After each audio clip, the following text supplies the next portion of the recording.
وذكر فإن الذكرى تنفع المؤمنين. حدیث میں بیان فرمایا گیا بادروا بالصدقہ فإن البلاء لا يتخطاها، صدقہ دینے میں جلدی کرو اس لیے کہ مصیبت جو ہے نا وہ صدقے سے آگے نہیں بڑھ سکتی. کوئی مصیبت آنے والی ہے، جب بندہ صدقے کا اہتمام کرتا ہے، اللہ کے راستے میں صدقہ کرتا ہے تو آنے والی مصیبت ٹال دی جاتی ہے. اور ایک روایت میں یہ بھی بیان فرمایا گیا ہے کہ صدقہ کرنے سے آدمی کی 70 بلائیں دور ہو جاتی ہیں. جو آنے والی جو بلائیں ہوتی ہیں وہ دور ہو جاتی ہیں، 70 بلائیں. آپ کو میں ایک حیرت انگیز واقعہ سناؤں. سعودی عرب میں ایک مصری عالم صاحب صدقے کی اہمیت اور فضائل پہ تقریر کر رہے تھے. وہاں ایک نوجوان مصری شخص بھی بیٹھا ہوا تھا. تقریر ختم ہو گئی تو وہ مصری شخص اپنا خود واقعہ اس نوجوان عالم سے بیان کرنے لگا. بڑا عجیب و غریب واقعہ ہے. وہ واقعہ یہ بیان کرنے لگا کہ اصل میں ہارٹ اٹیک کا مریض تھا. میں بہت سا علاج کیا، ڈاکٹروں کے پاس رجوع ہوا، لیکن میری طبیعت میں کچھ سدھار نہیں آ رہا تھا. اور ڈاکٹروں نے یہ کہا کہ اب تم لا علاج ہے، اب تمہارا علاج ہونے والا نہیں ہے. میں بہت پریشان ہو گیا، بالکل زندگی کی آخری سانسیں چل رہی ہیں. اپنے بچوں کو دیکھتا، چھوٹے چھوٹے معصوم بچے ہیں تو میرے آنکھوں سے آنسو روا ہو جاتے. میرے بعد میرے بچوں کا کیا حال ہوگا. بعض لوگوں نے مجھے مشورہ یہ دیا کہ اب تمہارا علاج تو یہاں ہونے والا نہیں ہے. تمہارا علاج اگر کہیں ہو سکتا ہے تو وہ صرف امریکہ میں تمہارا علاج ہو سکتا ہے. چونکہ اللہ نے مجھے مال دیا تھا، پیسے دیے تھے، تو میں علاج کی غرض سے امریکہ پہنچا. تو وہاں ڈاکٹروں سے میں نے رجوع ہوا تو ڈاکٹروں نے کہا کہ تمہارا مرض تو انتہائی خطرناک ہے. ایسا کرو کہ میں کچھ دوائیں تم کو تجویز کر دیتا ہوں، وہ دوائیں استعمال کرنا، شاید ہو سکتا ہے کہ اس کے نتیجے میں اللہ تعالیٰ آپ کو شفا دے دے. وہ کچھ دوائیں لے کے جب واپس ہونے لگا تو ڈاکٹروں نے مجھ سے کہا دیکھو ہر 3 مہینے پر تم کو امریکہ آنا پڑے گا، آ کے بھی وہ چیک اپ کرانا پڑے گا. تو میں وہ دوائیں لے کے آیا اور اس کو کھاتا رہا، استعمال کرتا رہا. کچھ تھوڑا سا مجھے فائدہ ہوا، کچھ تھوڑا سا، لیکن پھر بھی زندگی کی آخری سانسیں چل رہی ہیں. ایک دن میرے دل میں خیال آیا اب تو میں زندگی سے راہ فرار اختیار کرنے والا ہوں. تو ان کے دل میں خیال آیا چلو گوشت کھا لیں، اب تو میں مرنے والا ہوں. اس ارادے سے وہ گوشت کی دکان پہ پہنچا اور قصاب ہے کہ گوشت کو کٹ کر رہا ہے.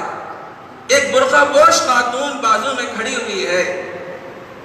وہ اس قصاب کو دیکھ رہی ہے اور وہ قصاب ہے کہ گوشت کاٹتے کاٹتے اوپر جب چربی آتی ہے گوشت کے اوپر، وہ نکال کے جب پھینک دیتا ہے تو وہ خاتون اس چربی کو اٹھا کے اپنی تھیلی میں ڈال لیتی. مجھے دیکھ کے حیرت ہو گئی، آخر یہ خاتون یہ حرکت کیوں کر رہی ہے. بہت دیر تک دیکھتا رہا، سوچتا رہا. آخر میں اپنی بہن کے پاس گیا، جا کے پوچھا بہن آخر تم یہ حرکت کیوں کر رہی ہو. تو بہن بتانے سے انکار کرتی. اس کے بعد جب میرا اصرار بڑھتا گیا تو وہ مجھ سے کہنے لگی اصل میں بات یہ ہے کہ میرے شوہر اس دنیا سے رخصت ہو گئے اور میرے چھوٹے چھوٹے بچے ہیں. 7 مہینے پورے ہو گئے، نہ میں گوشت کھائی نہ میرے بچے گوشت کھائے، اور میرے پاس پیسے نہیں ہیں گوشت خریدنے کے لیے. اس نیت سے میں آ کے قصاب کی دکان پہ کھڑی ہو گئی اور میرے بچے چھوٹے چھوٹے بچے مجھ سے کہنے لگے امی جان آج ہم گوشت کھانا چاہتے ہیں، گوشت کھلائیے، گوشت کھلائیے. آج میرے پاس پیسے نہیں ہیں. میں اس چربی کو لے جا کے ہانڈی میں ڈالوں گی، اس کا شوربہ بناؤں گی اور اپنے بچوں کو کھلاؤں گی. یہ سنا تو وہ مصری شخص کے آنکھوں میں آنسو آ گئے.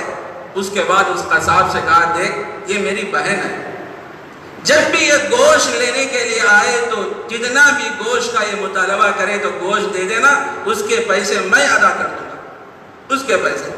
اس کے بعد اپنی بہن سے کہنے لگے دیکھ جب بھی تجھے گوشت کھانے کا تقاضا ہو، ضرورت پڑے تو میرے اس قصاب کی دکان پہ آ جانا اور گوشت لے کے چلے جانا، وہ پیسے میں ادا کروں گا. یہ کہہ کے میں اپنے گھر کو پہنچا تو میری زندگی میں تبدیلی آ گئی، میرا چہرہ کھل اٹھا۔ جب گھر میں پہنچا تو بچوں نے مجھ سے کہا، چھوٹے چھوٹے بچوں نے، ابا جان آخر کیا بات ہے، آپ کا چہرہ کھل اٹھا ہے، آپ کا چہرہ تر و تازہ ہے، آخر قصہ کیا ہے؟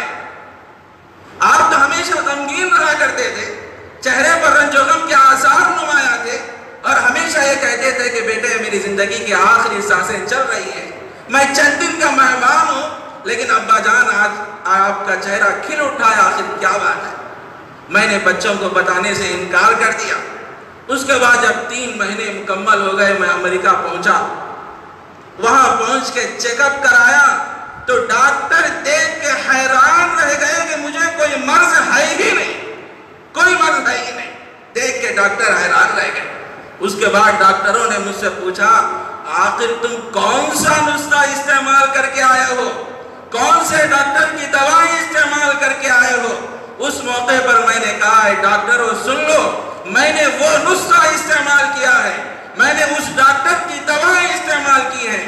آج سے 1400 سال پہلے دو جہاں کے سردار سید الاولین والآخرین محبوب رب العالمین سیدنا حضرت محمد الرسول اللہ صلی اللہ علیہ وسلم نے ارشاد فرمایا تھا، الصدقۃ ترد البلاء، صدقے سے بلائیں دور ہو جاتی ہیں۔ میں نے وہ نسخہ استعمال کیا، اس کی وجہ سے میری زندگی میں تبدیلی آ گئی اور میرا مرض ختم ہو گیا۔ میرے دوستو اندازہ لگائیے اس واقعے سے، لا علاج بیماریوں کا حل صدقے کے ذریعے سے ہوتا ہے، لا علاج بیماریوں۔ آج ہم کرتے کیا ہیں میرے دوستو؟ بیمار ہو جاتے ہیں، پیسہ ہمارے پاس ہوتا ہے، لاکھوں کروڑوں روپے ہمارے پاس ہوتے ہیں، لیکن غریب آتا ہے، مسکین آتا ہے، محتاج آتا ہے، اللہ کا حوالہ دے کے آپ سے مانگتا ہے تو ہمارے جیب سے 20 روپے نہیں نکلتے، اس غریب کو دینے کے لیے 20 روپے نہیں نکلتے، لیکن ڈاکٹروں کے پاس ہم لاکھوں روپے خرچ کر دیتے ہیں، لیکن ہمارا علاج نہیں ہوتا۔ ہمارے پیسے ڈاکٹروں کی نظر ہو جا رہے ہیں، دواخانوں کی نظر ہو جا رہے ہیں، لیکن وہ پیسے ہیں کبھی ہم کسی غریب اور یتیم کو نہیں دیتے۔ ارے وہ مانگنے والا محتاج ہے، اللہ کا حوالہ دے کے مانگ رہا ہے، کبھی آیا ہے تو کچھ صدقہ کر دو، اللہ کے راستے میں خرچ کرو، آنے والی مصیبتیں جو ہوتی ہیں اللہ تعالیٰ اس کے ذریعے سے